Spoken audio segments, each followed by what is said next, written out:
Welcome, everybody, to Innate Express podcast.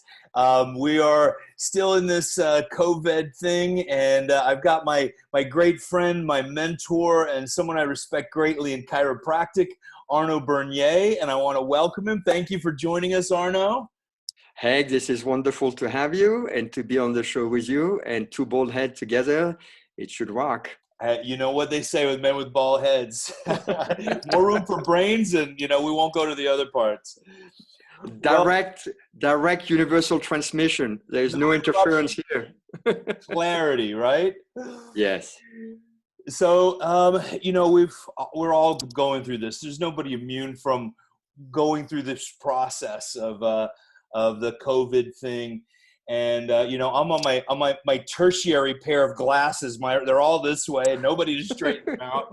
So we're going through some stuff. How's everything going with you? How have you been? It's great. It's a wonderful time.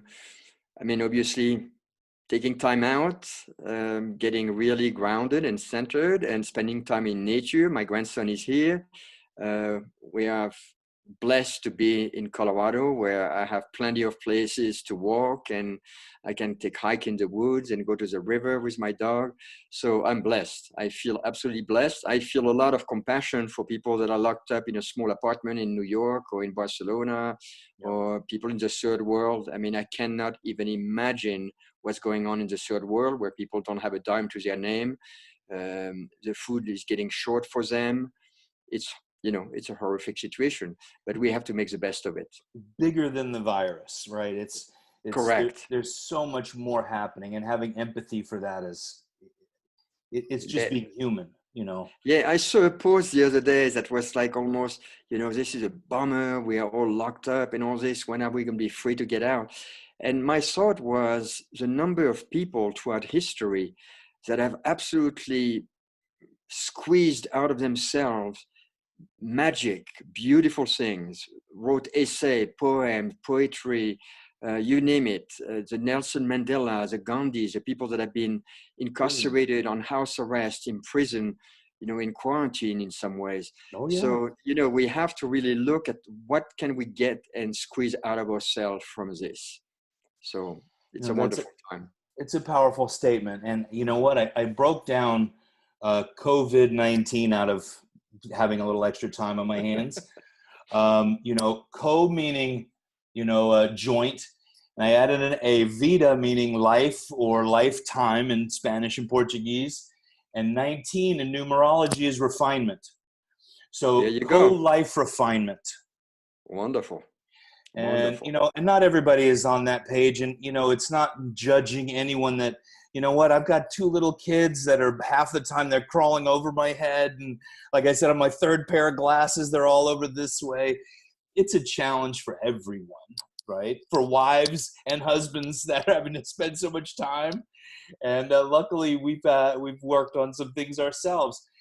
I'm personally enjoying being home myself. Like I just told you a few minutes ago before we started, I just bought a little sailboat to go and bring my kids out on the water, and, we're taking them hiking. Not everybody has that opportunity. Exactly. And, what for the people going through it, maybe what would be something you would give them maybe a word of input for? Well, something that came to my mind is people that are in practice, even if they are open in practice, we all know that the number of people coming in probably has dwindled, is reduced. So they have a lot more time on their hand. Other people have chosen not to be in practice for various reasons, maybe because their state did not give them the green light to do it officially, and taking the risk wasn't worth it for them. So it reminded me of what Reggie Gold always told me: if you have free time, which is during your practice hours, spend it strictly on chiropractic. Do not do anything else. And that was an amazing recommendation, because when I started practicing in 1977, obviously we didn't have cell phone at the time. So we had a lot of time to wait for a call to come in because we had hard lines. And you couldn't go out and meet people on the street. You had to be in your office waiting for a phone call.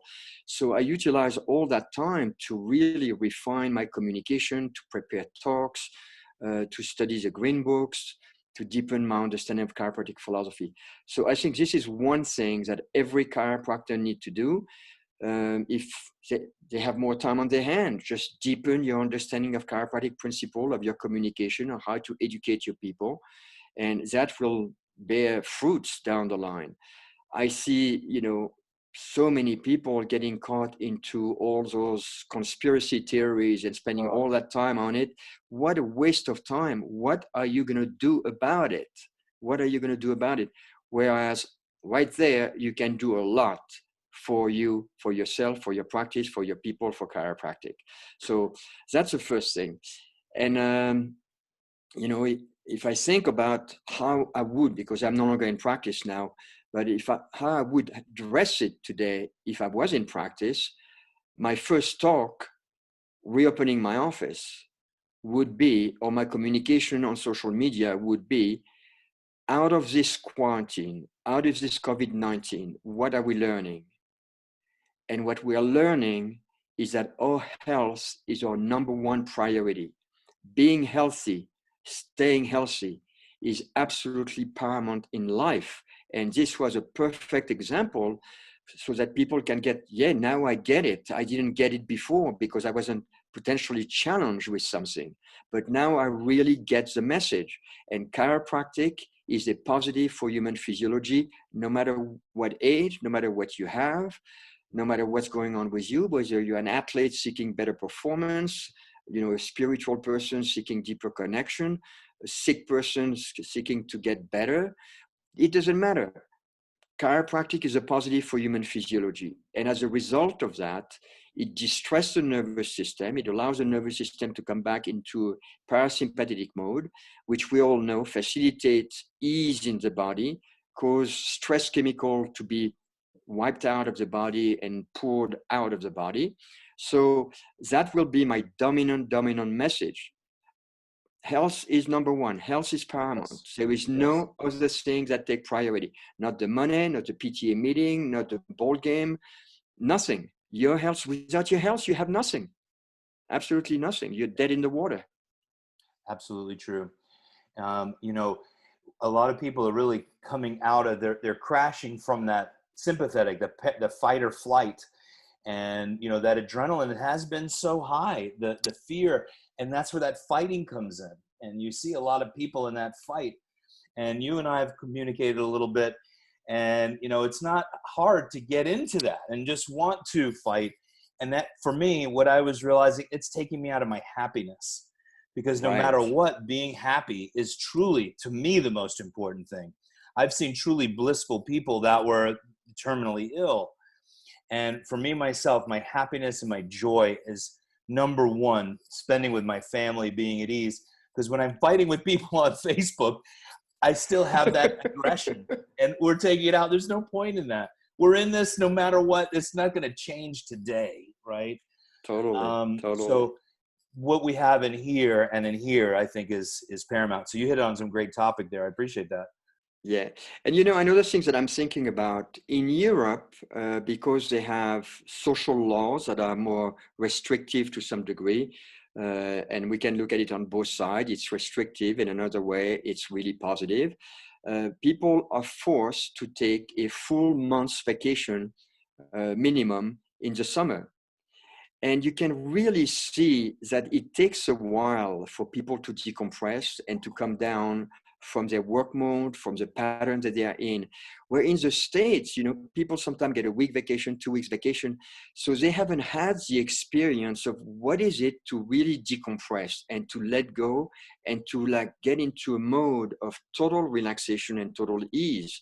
And I think this quarantine is a beautiful opportunity for people to realize, can I fully let go? Can I just relax and accept what is, relax in my life, and see what emerge out of it.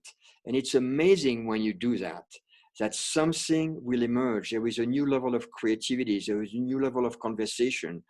There is a new dialogue to be had in communicating chiropractic the way that maybe you have been stuck in a pattern to do it a certain way. It has become so routine that now you feel like a tape recorder. And as a result, it has lost its zest, its passion, and its impact with your people. And when you come back into practice now, after a month, 6 weeks, 8 weeks of being off, maybe you'll come back with a different dialogue and with a greater impact and with a better communication and with a fresh outlook. So I think this is a great opportunity. I'm on the same page with you. We have been, personally, we've been trying to vacation since we had children, trying to figure it out. It's hard. It's not easy. Right. And then, you've been in chiropractic how many years? 40? How long have you been in chiropractic? Well, since 1973. You're just getting started. Yeah. I feel that way though. I haven't lost the passion. That's it. Same. Well, chiropractors, we go to DE or New Beginnings or Mile High as a vacation. That's not a vacation. We're taking 4 days to go to a seminar is still work. And even for myself, I found myself doing that. This has been a great unplugging.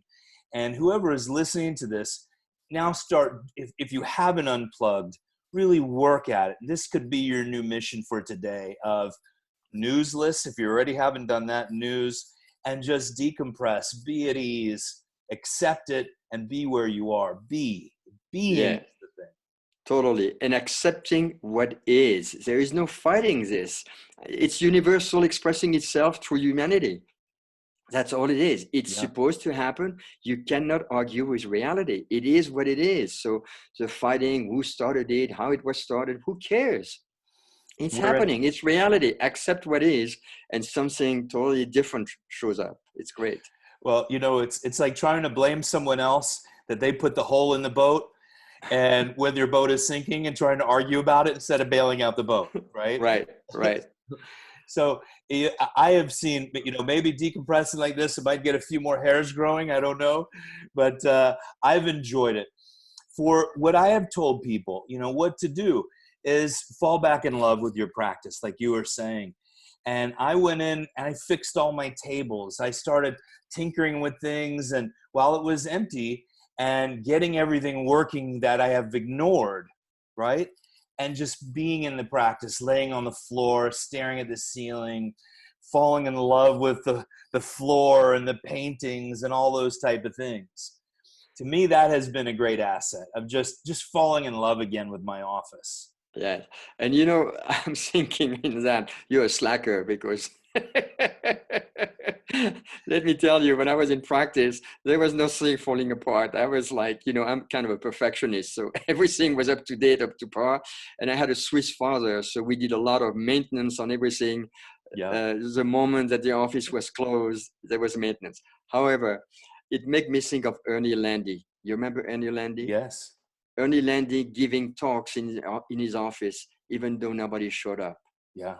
And I'm seeing 100 people at my talk. I'm seeing 100 people coming to my office and giving talks. And what a great opportunity, because I know the new generation is very plugged into the social media to market and promote their practice. But nothing, absolutely nothing, is as effective as in-house talks, where you start to have more and more people. You may have 3 people, and then a few weeks later you have 6 people, and then a few weeks later you have another 2 people, and eventually you get to 20 people, and then you're back to 12, and then you get to 40, and you're back to 22. But over time, you get a big crowd in your office. You start to do this, practice rocks, absolutely rocks. So that's, if someone isn't doing a talk, and people ask me, do I do a weekly talk? And I did a talk 2 or 3 times a week for 12, 13 years. Now I do one a month, because I do one big one, or I do twice a month if I feel it, because I want a lot of people there and I want to feel inspired.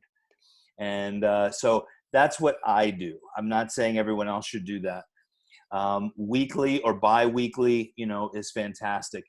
And what it is giving people the clues. Oh, I heard, you know, Arno say that, or Haig say that in our talk, that the immune system is boosted. We're all dealing with the immune system. Maybe I need to go get adjusted as soon as they open again. You know, we're planting those seeds. It might have been a decade ago, and people remember those things. Right. There has been a lot of argument in some part of our profession about whether or not clearing the nervous system, bringing the nervous system into ease, into a parasympathetic mode, actually affects the immune system. You know, you can have all the research you want or no research at all. It doesn't take a genius to know that when you're fight-flight mode, your immune system is compromised. You release cortisol, you release stress hormone in your body. The moment that you come back into ease, that you start to breathe deeply, that the body is coming into a relaxed state, into parasympathetic state, immediately, obviously, it affects all body function in a positive way, including the immune system. Now, the other part, which I think is absolutely paramount, is to convey the understanding that fear is damaging to the body. There is a specific biochemistry to fear. There is a smell to fear. There is an immune response to fear, and there is also an immune response to trust. And to empower people into trusting their body, trusting the wisdom that created them from one cell, the egg, is absolutely essential. And that is a part that needs to be driven into the general population, because unfortunately, the media programs them with so much fear of their body, fear of their symptoms, fear of an illness, rather than, can I breathe deeply, surrender, and trust that the wisdom of my body knows exactly what it's doing with every single step of the symptom that I'm experiencing right now. Yeah. So I think that's a huge component in addition to the adjustment, which to me is practicing the art, the philosophy, and the science, not just the art. Yeah. And I think this is one piece that's greatly missing within our profession. I think the vast majority of our profession, they may understand the principles, they may understand the philosophy, they may know the science, but in reality, in practice, what do? Adjust, adjust, adjust, adjust, adjust, adjust. And they are shortchanging the public with 2/3 of chiropractic, which is to share the science and the philosophy and principles of chiropractic. Then you practice the totality, not just 1/3. And then the impact is enormous. Absolutely. And I want to say something about the science. Just because the chiropractor didn't do the research doesn't mean that it's not scientifically correct for chiropractors. We know that fear and fight or flight, inhibit immune response. The medical world has done that research. They say cancer is blamed upon those things. And if we help people from sympathetic to parasympathetic and what have you, it's obvious that it's affected. It's just 2 and 2 together. And totally. just because a DC isn't in the research, it is still valid research. Yeah, absolutely. I mean, stress is the number one cause of disease and illness. Yeah. So Frank Herbert said, he wrote Dune. He said, fear is the mind killer. Paul Atreides said that, one of the characters, but fear is the mind killer. And that's what it is. When we're thinking through fear, the cloud is so much thicker between reason and that fear. And, fear is the mind killer. So when we get into that fear, and chiropractors, what's the fear chiropractors have? Losing practice, losing their home, maybe, right? Because one thing in Europe, I think what the bills and whatever people have been put on pause here, that hasn't really happened. But that's what I think people are most concerned about. And we live in the chiropractic world, and I care for a lot of entrepreneurs in my office. They have the same fears. And that's understandable. We're in that time now. All those things are material. They all can be replaced. Yeah, and compared to the rest of the world, we are all blessed. So blessed. It's different than you are in Bangladesh or whatever, and you are under quarantine and you can't get to the store and there is no food in the store and you don't have any money behind you. Yeah, it's a different story. It's a whole different story. Yeah. We don't know what others are going through. That's why I can only talk about myself. So as well. So, but getting back into practice and putting our love back into it. Sid Williams said, it's long days and sleepless nights of starting a practice. And, we might have to we got to get back to work again. Once we get back in full swing of turning that crank and going and doing talks. I remember a story Jane told about you at camp. And I wrote a couple of notes about it. And she said, only Arno Burnier, when he moves to a town, you set up a whole talk in an auditorium and did a talk for I don't know what city was that was in. That's probably everywhere you went? When we moved to Durango, that's what I did. Yeah, I actually connected with all the different businesses, the banks, and you believe or not, they sent the bank statement within the bank statement that they used to send paper, in paper by mail. Yeah. They inserted the invitation to the talk at the Durango Arts Center, and we packed the house. That's awesome. And then what I did, the other thing that I did, I reached out to chiropractors in the community, and I told them, are you interested in me coming to give talks in your office for your people? And they said, sure. So I did it for Jim Forleo. I did it for Kim Caston at the Cafe of Life on Highway 3. I actually also educated chiropractors that were in the other side of the profession, that we used to have if we still have, the Durango Chiropractic Association, where all the chiropractors get together. And what was interesting is the people that are practicing clearing the nervous system, subluxation correction only, were so on fire, there's a light in their eyes and all this, that the other people that were in a therapeutic model, after a number of meetings, start to go, you guys have something. You have so much joy and passion. You are so alive, so vibrant. We would like to have some of what you have. So they invited me to teach them and their staff chiropractic principle and philosophy and how to communicate to their client. So, it's such a joy when you have that gift, that you can give, because we have a knowledge and an understanding and a philosophy and principle that is so beautiful. So to impart it to others is such a joy. And that's what took place. So that's what Jane was referring to. Yeah. Well, that's, I thought about that too, because, we have an opportunity to set the tone now in our towns. Right. Because maybe some of those chiropractors that don't have that passion are just going to say, I'm going to go to plan B. They're closing their offices maybe, right? Because maybe they're whatever dynamic hasn't changed. Maybe it hurt their passion. That opens for what you're talking about, the principled chiropractors to go in and teach our communities now. Right. But I always said, in relationship to the people that are in a different mindset, I don't want to fault them, because this is the education they received. This is where they went to school. They didn't have the opportunities that we had. So the best thing is not to fault them, not to attack them. To the contrary, to love them, to befriend them. And as a result of that friendship, have an influence and an impact on them. And let's see where it goes. So this is a great opportunity, but it's always so exciting. It's exciting because I see a brand new, beautiful horizon for chiropractic, which really means for me is for the people that receive it. We're going to have a heightened energy, a heightened vibration, and the people that are doing it, I think, are getting stronger themselves. And you can see the ones on the internet and social media. I'm not immune to it. I can't help it. I look at posts in myself. But I think there's a beautiful horizon for us, for chiropractic, which means for the people, which I think is most important. Yes, I think, we talk about biological resonance. What that is. It's like women, for example, that become roommates. After a while, they start to menstruate at the same time. So there is clocks on the wall that have the little, a pendulum. Yeah. If they are not in sync over time, they become in sync. So there is a biological resonance. I believe that out of this situation, the population as a whole will get the importance of being proactive about your healthcare, the importance of doing something positive for themselves on a regular basis, the importance of distressing their nervous system, and the importance of having a very clean lifestyle.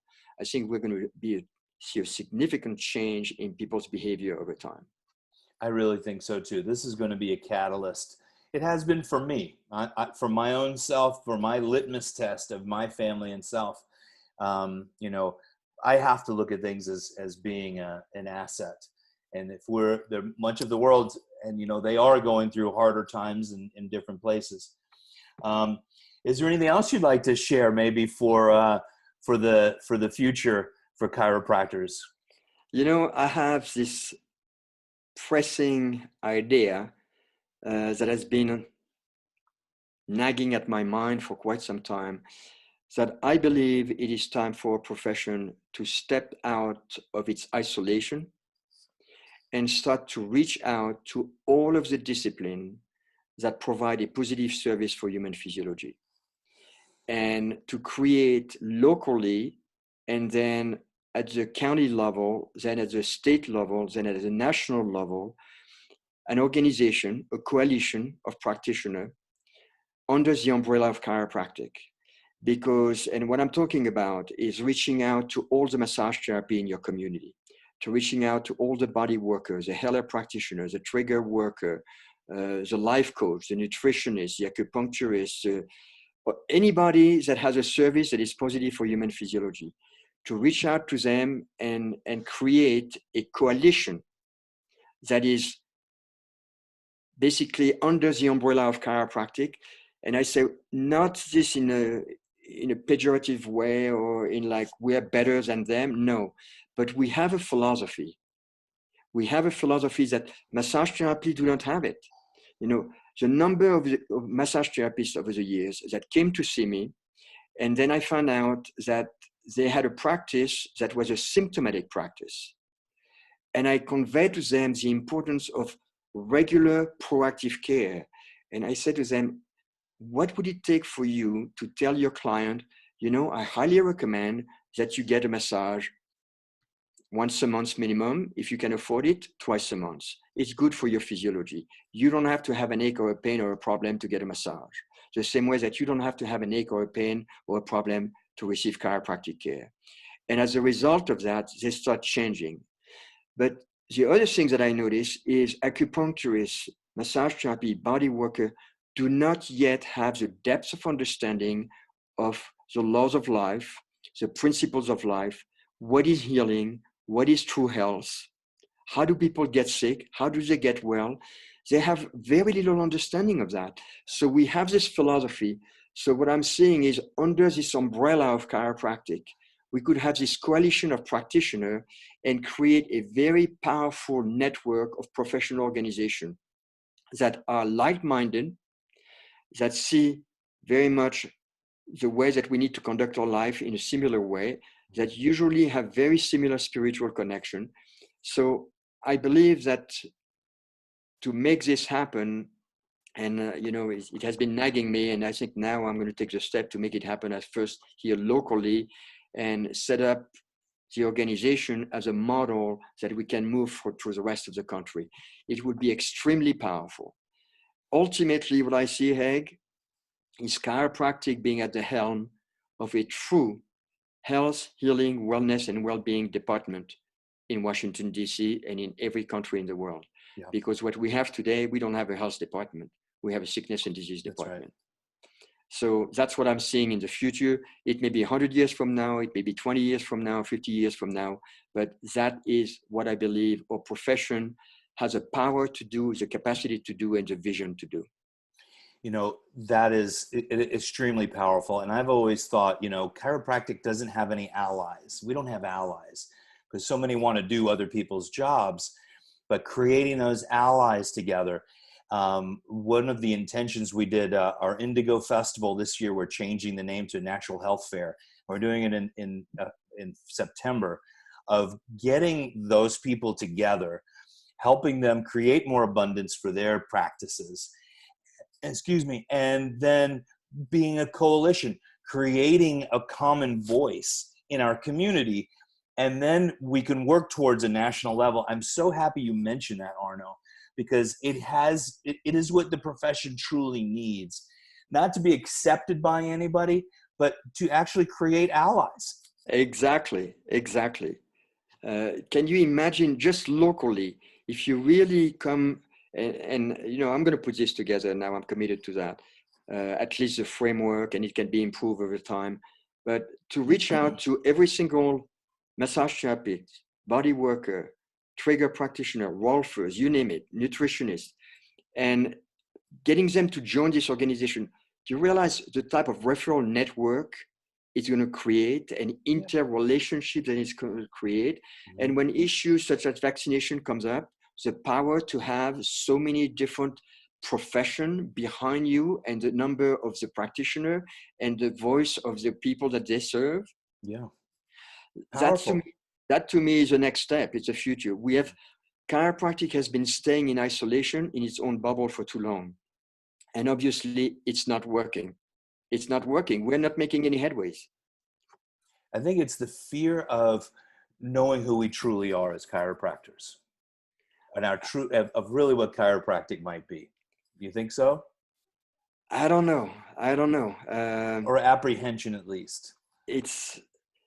I find out when you really just share what truly chiropractic is, you meet no resistance. You don't meet resistance with an orthopedist. You don't meet resistance with a neurologist, with MDs, with anyone. Mm-hmm. But when you claim that you're curing symptom with chiropractic, when you claim that you're curing backache, neckache, sciatica with chiropractic, right away you meet opposition and you meet resistance. It's different to say, as a byproduct of what we do, some people get well from sciatica, some people get well from backache and neckache, but it's not a treatment for those things. So as long as you remain within chiropractic, I have never met resistance when it's explained in a simple, concise, pure manner without any kind of deviation, not trying to be accepted.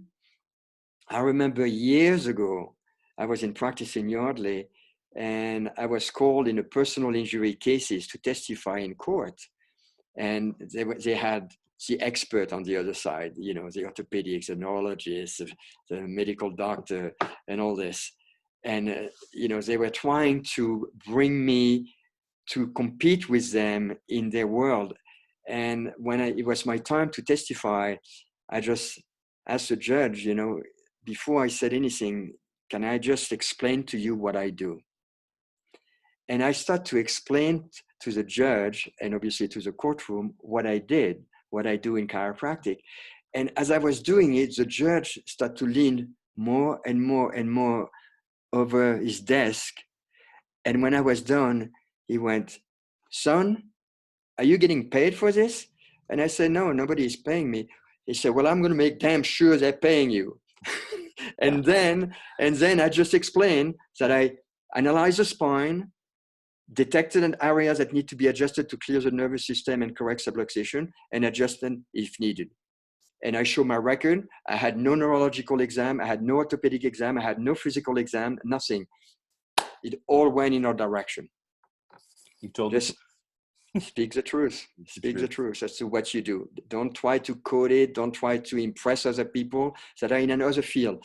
Because what took place in that moment, I became the only expert. Yeah.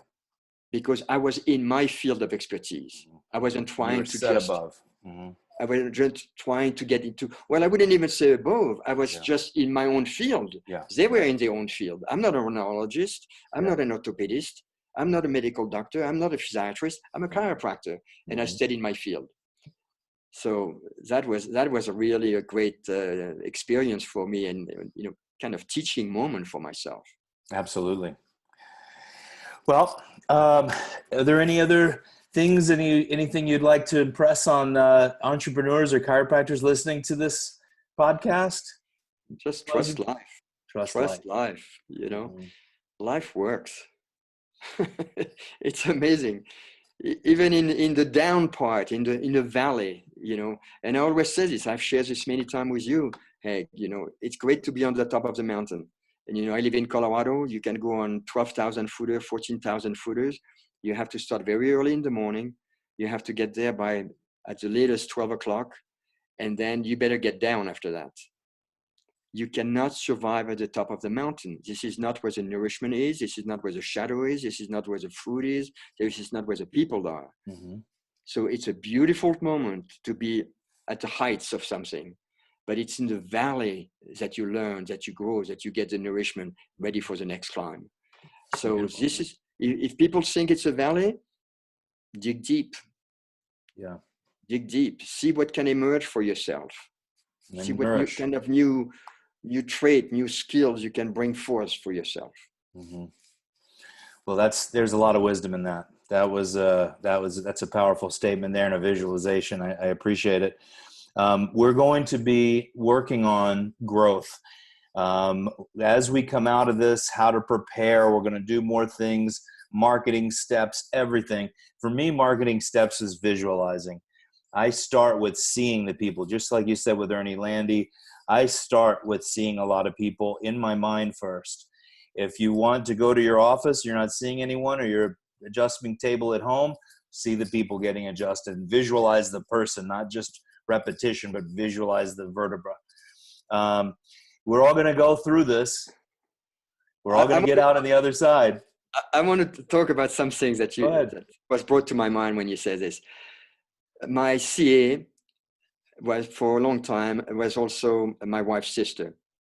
So I would pick her up in Lambertville, and then we would drive from Lambertville, New Hope, across the river from each other, New Jersey, Pennsylvania. And we would drive the 15 miles to Yardley, Pennsylvania. And on our way, we would think of people that we haven't seen. Yeah. But not like, oh, we got to get them, but really be concerned, like, oh, I wonder what happened to Julie, we haven't seen her in a few weeks, or we haven't seen her in a month. I wonder what took place. And sure enough, within that morning or the next day, Julie would call to come in. Mm-hmm. So the visualization, but when it comes from a really sincere, concerned, heart-centered place, is very, very powerful in attracting people in. I mean, that's everything right there. It really, really is. We do the same thing. My CA is the master at it now. She's, what happened to Craig and what happened to Julie? And they'll either call or just show up. Yeah. And or we get a call, maybe they had passed away or something like that. Exactly. Happened. But and sometimes you can even call and honestly say, we haven't seen you in a few months. We wonder what took place. Did something happen? Did you had a family situation? Mm-hmm. But if it's genuine, and it's authentic, mm-hmm. it's very different than, well, we haven't seen you in 2 months. It's time for you to come in for your adjustment. Mm-hmm. That's a whole different place. That's about you. It's not about them. That's another big bit of wisdom. And in practice, because everyone right now, it seems like everyone's trying to be the best business person, man or woman. And to me, it being a server and truly coming from the heart, and your lessons of the endless vacation. I remember the moment I called you and I said, Arno, I get it. I'm in love, and in the stream of love. And, I think we might even, I think I might have just cried on the phone of just happiness with you. And, that endless vacation, it's when it is about love and service and caring, practice just grows, and it's just a happiness, and you love going into the office in the day. When I know when I need a vacation, I feel like I'm going into work. I could feel that, honey, I need to take a few days off. I'm on this point right now. I thank you for reminding me of the stream of love. And that's just beautiful. Yeah, we get a lot of calls over the years for people that say, I remember being at the camp, or I remember being at that talk, hearing you talking about never working in your life when you really love what you do. You're on an endless vacation and we get paid for it. And then people call and say, just like you did, like Michael Sarnoff would call in eventually and say, I got it. I got what you're talking about, the endless vacation, and it's true. It's an endless vacation. From that point on, you'll never work in your life. It's amazing. Beautiful. Yeah. Well, Arno, I love and appreciate you. Thank you very much for joining us. Thank you for everything you do in Florida, for the student at Palmer, Florida, and for your community, you know. Thank you. And I've been to your office, so Mhm. I know the reality of it, because sometimes you talk to people and then you go to their office and you're like, well, that's not exactly what I saw. Mhm. So Yeah. you're Well, the thank real you for deal. that. Yeah. Thank you. Thank you. And I want to invite everybody. We're doing weekly Green Book readings with students from around the world. This Saturday, we're going to have translators into Spanish. Some were already doing that. We went a little fast this time. We're going to take it a little easier. We're still on volume 33. We're at chapter 22. So I'd like everybody to join in 11 o'clock Eastern time. I'll send out those again too. And Arno, we had a blast, and you inspired us. You inspire me. You've inspired multiple generations of chiropractors, and many more to come. Thank you very much. My pleasure. It has been hard work. Can't wait to get off work. Oh my God. No, what a joy. What a Yes. joy. All Thank right. you. I love you. Thank Thank you you. everyone for tuning in. And we'll be doing another one very soon. God bless y'all. Great. Love you. Thank you. Thank you, Thank you. Arno.